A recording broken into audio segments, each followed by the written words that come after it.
Everybody knows people don't leave companies, they leave bad bosses. The Navy SEAL course has an 80% washout rate. It's hell. It's tough. But there is absolutely no shortage of people signing up for that because they want to be part of the best. Your people are everything. Leadership is everything. Every problem is a leadership problem. An executive said, "Hey, we're glad HR's at the table." And she flipped back and said, "HR is the table." The better you get, the better you better get. Leadership combined with talent is unstoppable. George Randle is an ex-U.S. Army officer, co-founder and managing partner of the Talent War Group, and co-author of The Talent War with Mike Sorelli, another guest of our show. With a 20-year career in talent acquisition, George has hired over 80,000 people. He and Mike say that many organizations are losing the war for talent.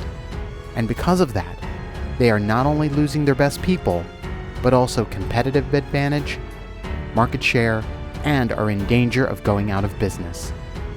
They also say there is a solution, but only for those who are smart enough to listen.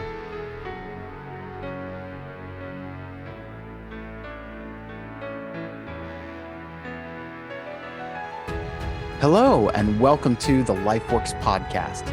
Joining me today is George Randle. George, what an honor to have you on the podcast today. Thank you so much for joining me. Hey, thanks. It's truly my honor. And listening to that intro, I'm going, wow, okay, that is me. Then I'm old. That was the second thought that came to my mind. I'm like, oh my God, how do you do all of those things? He's really old. We were at dinner last night with Mike Sorelli, and Mike Sorelli's going, we need to talk about the age factor here in the room. And I'm like, Mike, why do you always bring up age? He's 10 years younger than me, and it always comes out somehow. I'm like, Mike, he's an amazing guy to work with. The interesting thing about Mike is, and that's the thing of the book, is we're bringing two worlds together to this unique concept. And that's how the book was born, is two people who are nerding out on talent going, hey, this works together. It's not another book about Navy SEALs or special operations. It's not another book about hiring. It's combining the absolute best of two things. And it was just a stroke of genius that we got it done, I think. The concept behind the book is really brilliant, actually. You're absolutely right. It really does combine the best of both worlds. I've never seen a fusion quite like that. I've seen talent books. I've seen special operations books, but what a great fusion of two really incredible topics. When the light bulb went off with us, it's the light bulb, hey, you've got this great idea. And then you're like, wait a minute, somebody else had to have thought of this. Us two knuckleheads cannot be the first people that thought about combining these two things. And it turns out we were. And good for us. So what was the problem you were trying to solve with the book? When we combine the two things, hiring seems to be, and I've read so many of the great books out there, and there's a ton of great information, ton of great data, but having been in it, and I need to back up a little bit, I fell backwards into HR. I came out of the military, went through a veteran firm, was placed at a big box retailer, which is what we talked about in the book. And I went over to consulting, but it was a family emergency that caused me to relocate from the DC metro area back to Austin. And the only job that they would transfer me to was in HR. And so I took two steps backwards. And so it was really accidental, but I'd come from the consulting side. And I remember as a consulting manager that it was like pulling teeth to get, I felt like I just need some talent. And it was so difficult. So when I got over, my main thought was, I need to be a student of the business. I need to be taking things off of hiring managers' plates. They have a job to do, not mine. And I need to know their business and do it. So in all of the companies that I've been at, that's what I see is wrong, is that recruiting has been labeled overhead. It's called staffing. They are order takers. They're reactive. I love talent acquisition. I wouldn't change my function for all the money in the world. There are those moments. You have to have a very strong masochistic gene to survive 20 years in talent acquisition, I assure you, because you're the proverbial stepchild of HR. Yeah. But you're the gateway, the gatekeeper to every revenue, product, or service producing function. And so one of the problems, there are many problems with modern hiring or hiring in corporations, but one thing is talent acquisition has just been relegated to the back bench and we call you when we need you. Or, hey, they throw something over the fence, you got to catch and execute. And that's before we get to the errors on the business side. What are some of those errors? I'm going to work backwards. So the first problem is they don't have a talent mindset, but having a talent mindset is actually the solution. The first thing is that most companies at any level review their human capital and their talent gaps. Everybody does succession planning, but they don't drill in on where don't we have a real successor? Where do we have a single point of failure? Where are we not winning? Where are we not efficient? Where are we not innovating? Where are we not taking great care of our customers? They're looking on quarterly business reviews for some metric or statistic or tool or program or initiative instead of looking at the talent. And so most people don't know what they have. And then second, they don't know what they need. And when you don't know those two things, and then you compound it with the third mistake, which is if you do know you want something and you do know what you need, not knowing what success looks like in the role versus a laundry list of objective requirements, then you get fear-based hiring, butts and seats. And by the time it gets to the hiring manager, hey, you've got budget, you've got headcount, get this filled. By the time it gets to recruiting, hey, when do you need this hire? I needed them 2 weeks ago. It's like a snowball at the top of the hill, and it just gains momentum. And by the time it hits the hiring manager and TA, you've created, in many cases, simply survival mechanisms that cause them to evaluate on speed and volume instead of quality. So by contrast, how would you describe the talent mindset? Mike and I, we stumbled upon a quote that the two of us ended up putting together. I uttered it first and Mike was like, no, you got to grab that. But it was really the two of us came together with it is you have a talent mindset when you are treating your human capital with the same rigor, focus, and discipline that you do your financial capital. Wow. It's as simple as that. When you understand that the one true competitive advantage that you can hope to achieve and maintain is your talent, and it's the one thing that has exponential returns when you invest in it, and it is the solution to every problem you have, you're on your way to having a talent mindset. What do you typically see in organizations that have a talent mindset? They're not worried about headcount. They're worried about talent. They're worried about performance. They're worried about innovation. They're worried. Their big challenge is how do we unleash the potential of who we have? You have CEOs and you have leaders that are creating these visions that are getting people on board, and they need that curiosity, that drive, that resiliency, all of those attributes that we talk about in the book. They're worried about getting people like that. Matter of fact, and I won't name companies, but I was on an intake call with a potential client the other day. It's a venture capital backed e-vehicle company. I won't say more than that. And we get on with the CEO and he needs an executive or two, and then he's going to ramp up. And it's one of the rare instances. And so this guy's an inventor, multiple patents. I said, so tell me what success looks like. And he goes, the first words out of his mouth were, the last thing I look for is experience. I don't care. And I was like, I'm tapping on my headset, wondering if I heard that correctly. I want people with curiosity, with smarts, with drive, with resiliency, with integrity, with effective intelligence. And he goes down naming all of the attributes. I'm like, in your book? Yeah. And he hadn't read it, but another person had brought him to the table and he goes, oh, I know the book's going to resonate with the boss. A person like that, and there are other companies that I've worked at that have pockets of that in their company where they're like, if I get talent, I can teach them the industry. Now, mind you, we say very strongly in the book, you're not hiring a 22-year-old intern to be CEO of your company or CFO. You're not hiring somebody with a political science degree to do your Python coding work or front-end development or cloud architecture. We understand that there's a minimum set of skills and competencies and experiences in most roles. The problem is that people over-index on that experience. Great way to see it. Somebody says, I need 4 years of coding experience. Why? Does that make them twice as good as somebody with 2 years? What if the person's been in the role 2 years but mastered it in their first year, is now picked up 5 other languages? But you've already self-selected out that talent by putting a number 4 there. So where I see it with companies, I've never seen it wholesale, except in very small companies, because the larger you get, the dilution as you go up. Sure. But pockets of it, and leaders can drive it. What organizations are doing talent right? in your observation? I think there's been a ton of them, and I'm really hesitant to pick and choose because there's so many small, medium, and large businesses. People will think a Google or one of the tech companies, but there's so many small to medium businesses that Mike and I have worked with. I don't want to name them because I don't have permission to, but Sure. they're 60 to 100 people and they've gotten talent. And I have no doubt that they're going to be $1 billion company inside of 5-6 years. So I always shy away from that a little bit simply because the people that really are getting it right tend to be small and medium businesses. The larger you get, the easier it is to take your eye off the mark. And so you see that a lot. So even in the great big companies, now, I will say I've had some experience with Google, and one of the things that I did very much like about the Google process is they have the feedback loop that we talk about. And I remember interviewing there. We couldn't agree on a position. This was years ago. Great company. We couldn't come to terms with what would be the next best step for me, but great company, amazing candidate experience.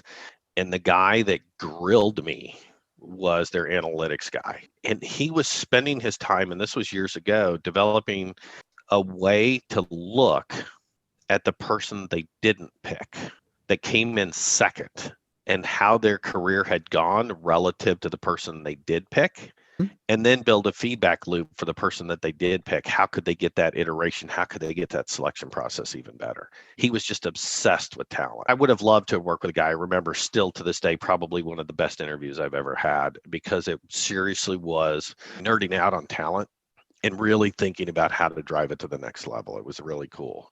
So I know where that guy's working and the team that he's on, they are nuts about talent, innovation, and creativity. What advice do you typically offer organizations that you work with in terms of attracting and keeping talent? What are some of those principles? First of all, it's not about the perks. We always have to take a look at compensation because if you're at the bottom of the market, you're always going to have a challenge and you have to be competitive on the most basic level.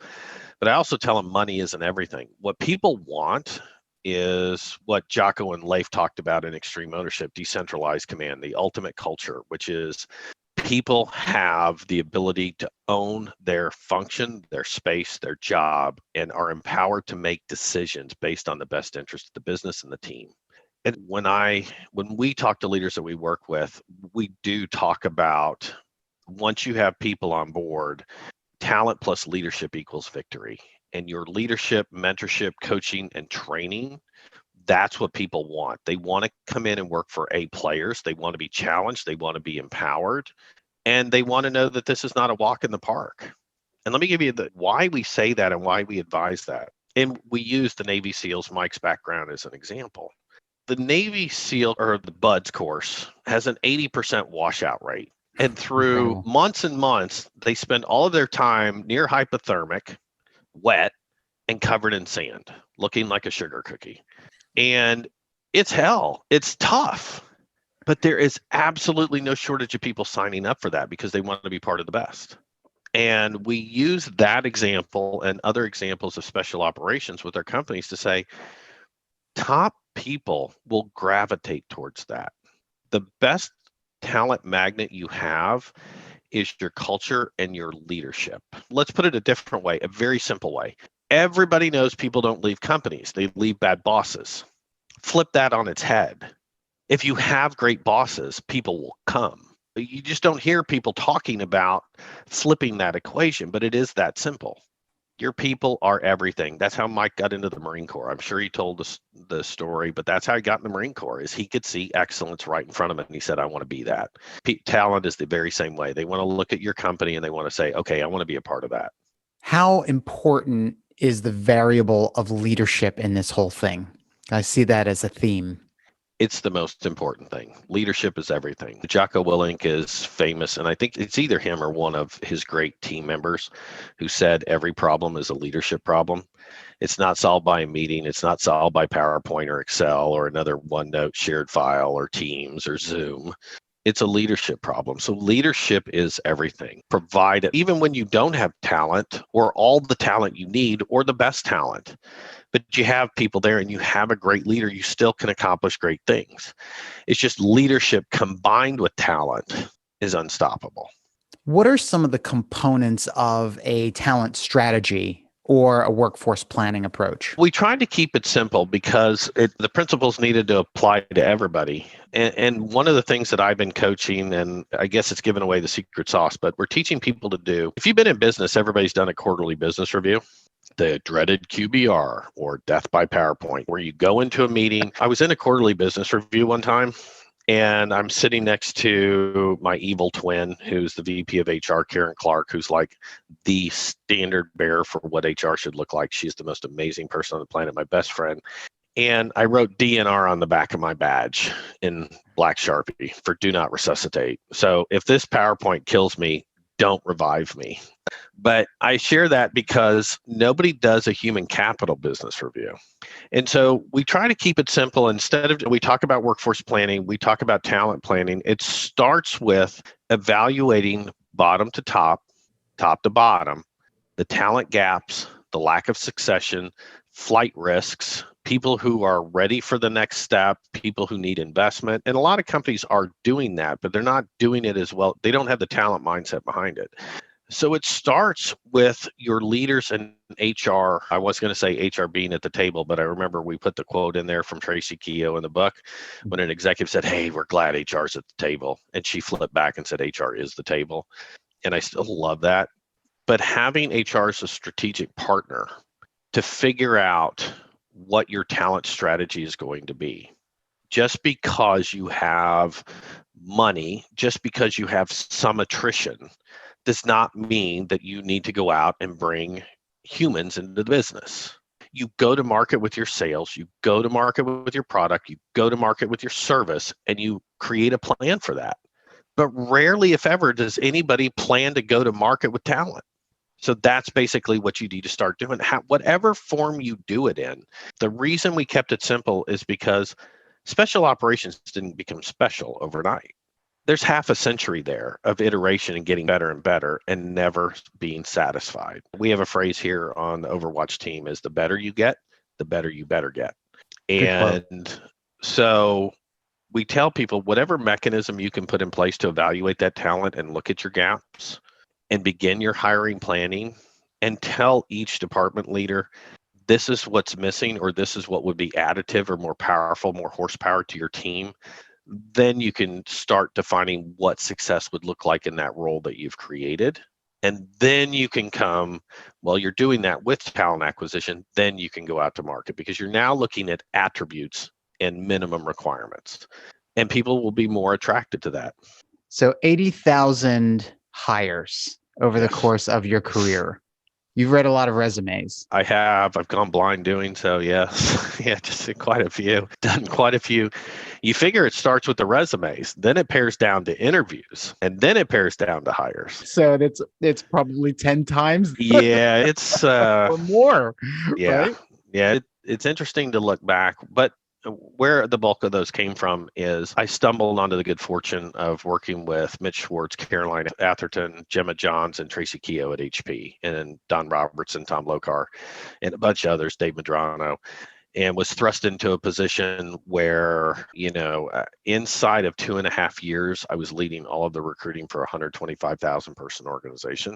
And they had a voracious appetite for hiring. The benefit of that job combined with all of my experience was I got to work with workforce planning, people like Manish Asnani, who's now the, I think, CHRO of Visa. Amazing guy, genius, great leader, great person to work with, and great HR leaders, great business leaders in 90 countries. So it was throw myself in the deep end and swim as fast and as hard as I can. So how do you read a resume? Like, how do you get the story? How do you extract the value from that? And the reason why I ask is because the audience for this podcast tend to be more senior people. So these are the hiring managers. They're looking at resumes too, but you have an astute eye for resumes. How do you, 80,000 hires later, how do you look at a resume and extract the essence of that person? I select a lot out very easily, and it seems like it would go against the book. And all of my functions, when I get lines and lines on a resume of what somebody was responsible for, it concerns me immediately because You didn't tell me whether you ran that organization into the ground or set records. You're making me assume. So telling me the scope of your responsibility, you only have to give me about 5 words for that. The next thing that I'm looking for is the one thing that translates from business to business to business is results. I'm looking for achievement. And the more achievement that I see, I'm not worried about the impact. I'm not worried about the context. I'm worried that somebody has a business mindset and drive and understands there are results to be delivered, whatever your function, and that they know how to articulate how they impact an organization. Now, the context, the degree of difficulty, the situation, the resources, the climate, the timeline that they had in those achievements, I'm going to bring that out in the interview, the how they did it. And when I see those achievements, I know I'm going to have an opportunity to go after, tell me how you failed on the way of achieving that. Or you achieved a great thing. What did you, if you had to do that all over again, what would you learn? So I'm really looking for quantifiable achievements because any movement of the needle translates. And so I don't look at a resume and say, okay, I'm at company X, my competitor is Y. I don't want to see the company. I frankly don't care. The company and the title are some of the last things that I look at. I'm looking for the achievements. I'm looking for a set of competencies. A lot of people do functional resumes, so I'll see competencies up front, but I want to see achievement. I want to see drive. Those people who never settle are the things that I'm looking for. How do you get that out of a resume? Like, how do you look for the character traits? Or can you see the character traits in a resume? You can see indications thereof. And so at the number of resumes that I'm going through, I know what the success factors are in a role. And I'm going to look for relatable accomplishments, but I'm going to look for significant accomplishments. And where hiring managers generally go wrong is they're looking at like companies and titles first. Right. Had they done this role previously? Are they bringing that level of experience? And I'm like, it seriously drives me nuts with hiring managers. And I now being a VP, I will verbally set them straight, but shake them from limb to limb. The competitors don't matter. The titles don't matter. They're never equivalent from one company to the next.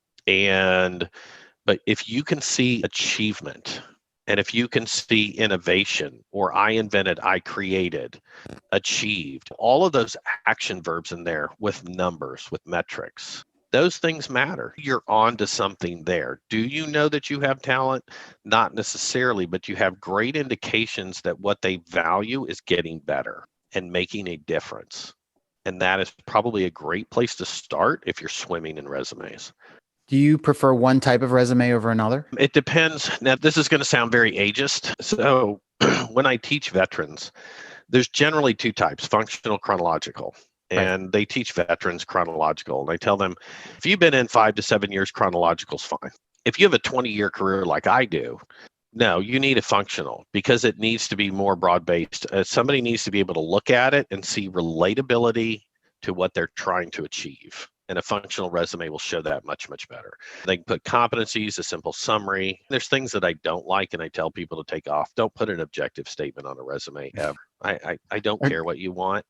I figure if you applied to our company, you're interested in the role. So if you want to put an objection statement on the top line, by all means do. But yeah, I don't go necessarily on keywords. I have not used AI. I've paid very close attention to looking for the things that are relatable to the success factors of the role, especially in executive positions.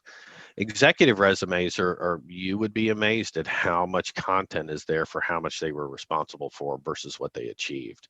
Executive resumes tend to either be over rotating on numbers or under rotating. There's not a lot of middle good ground, and not entirely sure why that is. But anyway, when I interview executives, I don't even look at the resume. I never do. What do you look at? Them. And it's so interesting. I was having this conversation with Tom Lokar. He says, you've interviewed hundreds and hundreds of executives. Do you ever look at the resume? I said, rarely. He says, you've got to be kidding me. You're selecting. I said, no, I'm not selecting. Any executive that comes into a firm is going to go across the C-suite for interviews. I don't have to worry about the experience piece. I don't have to worry about the qualifications piece. What I have to worry about are the success factors and the behaviors. because I know the ecosystem. I know what team they're going to be leading. I know that because I'm a student of the business, I know the challenges of that team. I know the other executives that they're going to have to interact with and collaborate with. So I have in my mind a good idea of the behaviors that I should be seeing in this person. And any executive that comes in for an interview, you'll get 1 out of 5 that you're wondering why they're there. But generally speaking, they're all well qualified and have the experience and the institutional or industry or functional knowledge that qualifies them to be there, that you should consider them. So I'm simply going into behaviors. Right. How do you assess for behaviors in an interview or character traits in an interview? What kind of questions would you ask in order to assess some of the traits that you talk about in the book, like drive and resiliency and humility and things like that? With executives, I back up a little bit. So if we're the general population versus an executive interview is a little bit different. The executive interview, and I don't necessarily give away my secret sauce as to how I do it, but it's a ton of fun or it is the most brutal process on the world. It takes me 30 minutes. The first thing I want to establish with an executive through my questions is I want to see immediately introspection and authenticity. Those are the first 2 things I need to see. If I see introspection, then they're likely going to know the how and the behaviors behind their successes. And then I'm going to have a good interview. And when the authenticity isn't there, then I know immediately something's missing. I know to dig a different direction. I need to figure out. But I try to make everybody very comfortable, very conversational in the interview. But I generally, because the length of an interview, I will look for the top 3 traits that are needed for that particular role. If it's sales, obviously drive and resilience are top 2. Right. So I've got to design questions that are going to elicit things that tell me their level of drive. And having done this for 20 plus years, it's hard to share with people that after you've seen this 1,000 times, you know what drive looks like. But you can ask questions. The other questions that I throw in there for anybody that's a people leader, and I don't even know anybody else that does it, frankly, I ask questions about integrity. People just assume that one, but it's a black and white one. And so there's nothing like putting a candidate on the spot and say, I'd like for you to share with me the time where it was hardest for you to tell the truth, knowing that the ramifications on you or your career may have been negative, where you had to hold the line on integrity. Wow. You will see people's heads spin off the axis.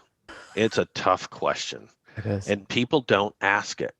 And I ask it of sales leaders especially. And you watch them. That's why I'm hoping they're authentic, because they may get rambling in the interview a little bit, but I'll know from the substance and some of the critical parts that I'm listening for if they're on track with integrity, or I'll start to see that situational ethics come through. And the things that most people, when given the hard choice for integrity, when it had negative ramifications, will justify another explanation. And here's 2 things that it does. Number 1, it gives me insight into the integrity. And number 2, it puts it right in their face that integrity is non-negotiable at our company. So if they have any problems with it, they just figured out in the interview, somebody's watching and we care. So it's a good marker to lay down as far as your company's standards to be asking about integrity. Right. Because nobody asks about it. But somebody coming into your company knowing that integrity and honesty and authenticity is valued, there you go. You're off to a pretty good start with characteristics. Yeah. This is an entirely different level of talent acquisition. Yeah, generally. The executives that I interview, oh my God. And it's so, when I have 5 or 6 questions that I do, and they are completely unrelated to the resume. They're all prepared to come in and talk about. Let me put it to you a different way. One of the ways that I teach veterans, and one of the lines of our senior leaders that we place, is I tell them simply, no one cares how much you know about the company. They care how much you know about yourself. Have you taken a personal inventory of your subjective and objective traits? Do you know the how behind your accomplishments? Do you know how to articulate in an impactful way how you lead? So when I'm interviewing, and generally when I'm interviewing executives, it's VP and senior vice president or C-suite, but also director, senior director as well. And I know that's hard because those titles vary from company to company in size. That said, I don't care how much they know about us, and I don't really care. In my behavioral questions, I'll find the how behind everything on the resume without even having looked at it. Because if you think about it, in its most simple terms, what are you hiring? The resume or the person? I need to know the person that I'm getting. And if I've got, and I didn't even know, frankly, that I was doing it the way that special operations was doing it. But I tried in my career to become an expert in potential-based hiring, and special operations had to do that. Nobody comes to special operations with experience. I'm sure Mike's hammered that home. So when I'm looking at executives, it's the potential to carry our company forward. Additionally, and this is what I would tell hiring managers, especially senior leaders, take 50 of your people and ask them this simple question. From when you were hired to the end of the first year, at the end of the first year, if you had to rewrite your job description, would it be the same as the one you signed up for? And out of the 50, you might get 2 or 3. In this day and age, our job, every one of us, the job I signed up for as VP of Talent Acquisition at the end of the first year was dramatically different because the company evolves, the company moves forward, departments move forward, people move forward, roles expand, roles contract, departments fragment and grow separately. All the roles change. So as a hiring manager, once you get past the minimum requirements, that gate should close. And it should be all about the attributes and the potential of the person in front of you to do multiple things and to be ready to grow and be curious and driven enough to grow for the roles of the future. So I want to do something a little bit different. It's a little bit of an experiment, and I call it speed round. I'm going to read you a name. It could be a name of a company, it could be a name of a person, and just want you to share the first word that comes to mind. That you Sounds good. It won't be very HR like. I'm pretty much going to guarantee you that. So let's go. No worries. Okay. Kodak. Mini cameras on trips. Blockbuster. DVDs on a shelf. Outdated, old. My kids don't know them. That's probably the thing to say. My kids don't even know them anymore. BlackBerry. Crack addict. I grew up with a BlackBerry. I was a crackberry addict in consulting, so I get it. BlackBerry, but yeah. IBM. White shirts. HP. My career enabler. They were a gift. Tracy Keogh and all the people I worked with, even though it was hard, they were a real gift to my career, and I owe them so very much. I was grateful to come to that company and then work with Meg Whitman, Tracy Keogh, and Don Robertson, Tom Barr, Caroline Atherton. I loved them all. And not all the time. Sometimes they were a real pain in the ass, but they did so much for me, and I owe them a great debt. And a fun fact for our listeners and viewers is that George and I actually crossed over at HP for several years at the same time. So just a fun fact for everybody. It's crazy. Big place. Yeah, it is. Netflix. Powerful. That's Patty McCord's book, and I got to meet Patty McCord, and it's an absolute must-read for people out there on talent. Patty McCord was the chief talent officer at Netflix, helped build the culture deck, and she wrote the book Powerful, and amazing book. Pfizer. Viagra. Apple. My kids. So I went from Crackberry to, I joined HP, and at the time, HP and Apple are competitors, and I could only carry a Samsung. And I listened to my family dog me out for, Dad, you need to get an iPhone. We can't message you the same way. Like, it's not entertainment. It's my livelihood, for goodness sakes. I don't care what I carry as long as I can thumb flick that thing and get through my email. And I now have the 12 Max, so I've got my kids to be quiet. Yeah. Tesla. My wife. One-upsmanship. Oh, yeah. Oh, there's this. Sorry. This is turning into be more fun than I thought because my kids are off the payroll. I finally got my toy, and it was a COVID price 2016 black, gorgeous Cayenne Turbo. Wow. Porsche. I got a COVID price. It's certified. I don't buy brand new cars. I had always wanted something like this. I had always run the wheels off of every car, and I bought it, and this thing is just amazing. And I'm loving it. 50-some years old, I finally get my toy. My wife comes home the next day with a 2020 Tesla SUV in black, ceramic coated. Could you just not get in the way of the spotlight? I want to have my fun car. And so she's, I'll race you. I'm like, I'm not racing an electric car with a Porsche. So, yeah. that's great. Oh, my wife is a hot rod. When she got her toy when she was running her consulting business, with her car came 2 tickets to the Mercedes racing course in Fort Lauderdale. Yes, so I Amazing. have a wife that instructs me on the finer points of driving. So I say that both to be proud of my wife and to elicit great deals of sympathy for me too. That was awesome. I love that. Love that response. Amazon. Lifesaver. COVID came around and you're restricted or quarantined. Amazon comes through. Disney.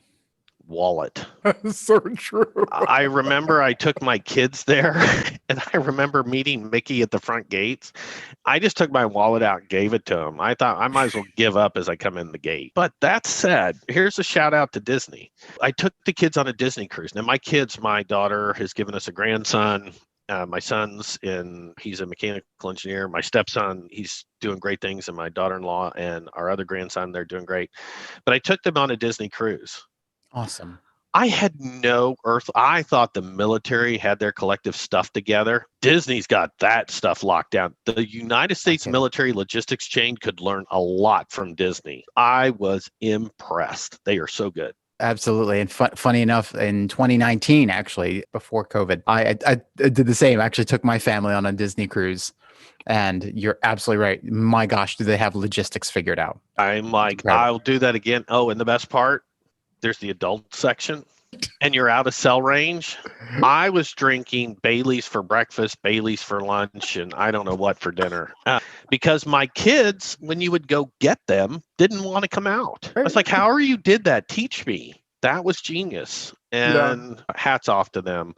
That was probably one of the better experiences with kids I've ever had. And it wouldn't have been possible with all the talent, without the talented people that they've hired into that company.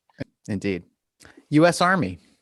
My heart. The U.S. military is the world's greatest leadership incubator, and I would not be enjoying the successes if I hadn't had the just unbelievable gift of great soldiers, great non-commissioned officers and officers that, despite my best efforts of ego to drive them away, invested in me to be a great leader. So I want to take a step back. That was a lot of fun, by the way. I loved it. And just to ask you some general advice and lessons learned. Sure. If you could share one secret of your success, what would that be? Perseverance. I remember talking with Tracy at HP, and she provided an insight that should have come normal, I think, to most people. But she said, climbing the career ladder is more akin to a climbing wall than it is a career ladder. And most people will tell you sideways, up, down, all of that. But she said, no, a climbing wall. You don't know where you're going to grip next to get to where you want to go. And so I think perseverance and understanding that you're capable of more. Life isn't fair. And there are going to be some unexpected twists and turns, but perseverance ultimately is what's going to get you through those things. What's the most important lesson that you've learned either in life or in business? This is going to sound different coming from me. I got it from my father, and my father never let us kids go to bed despite the things that we did without telling us he loved us. So he told me, he said, if you want to be a success, he's got his own twist to it. And he said, be a good son, be a good father, be a good friend, good servant of God, and a loyal Kansas City Chiefs fan. And that will define success. Now, he was saying that well before the Patrick Mahomes days. I want to be clear about that, when we were in the doldrums of 1-15. But and then he went on to say, and this is how you're a father in getting older, is he said to me, you know what? The sun always rises in the east, and how you greet that day is everything. So I passed that along to my son. Honors mechanical engineering scholarship.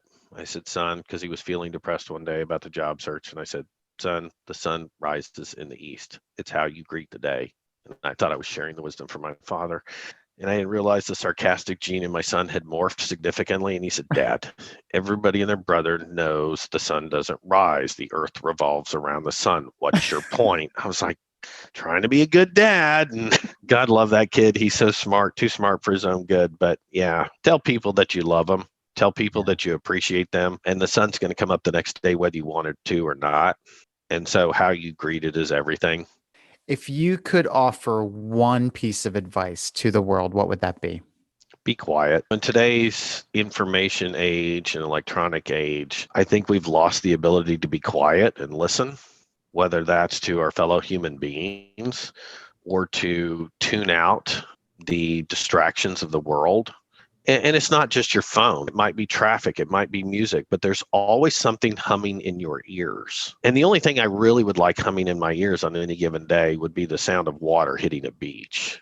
That would be it. But other than that, if I were to give a piece of advice, it would find some time to be quiet.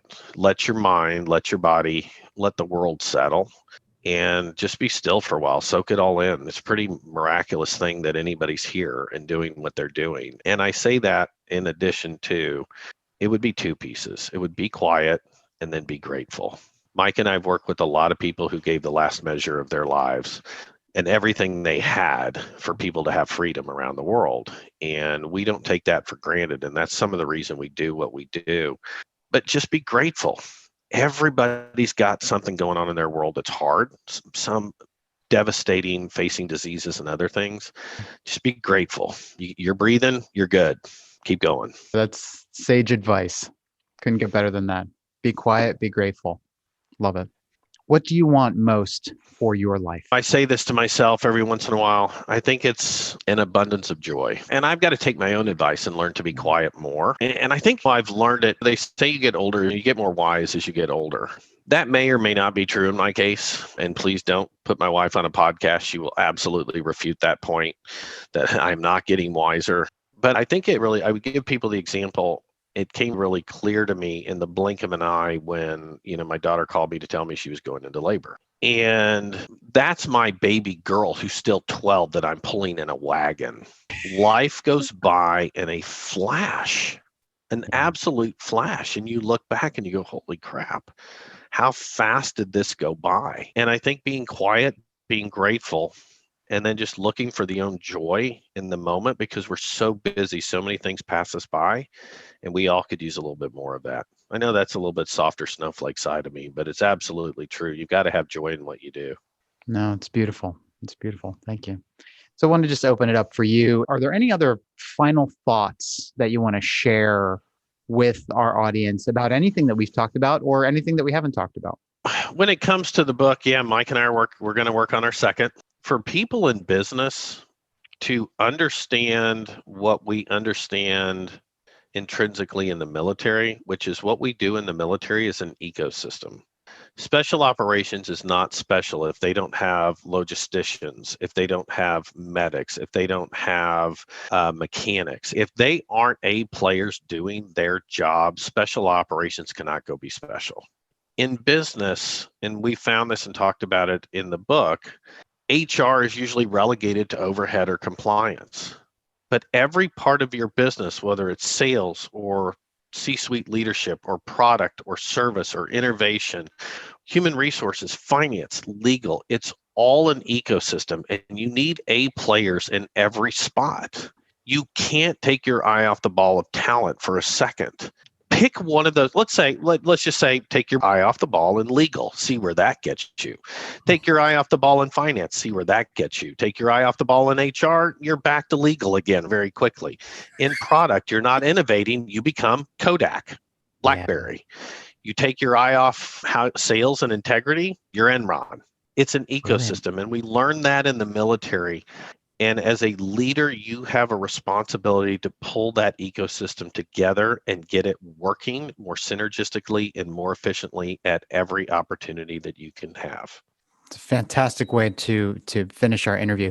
George, what a pleasure. What a wow interview that has been. You've shared incredible insights. It's here very early on a Saturday morning, and it's been such an honor to be able to greet the sun together. Yeah, thank you. I'm going to tell my son, make him listen to that. The sun did rise this morning. I watched it.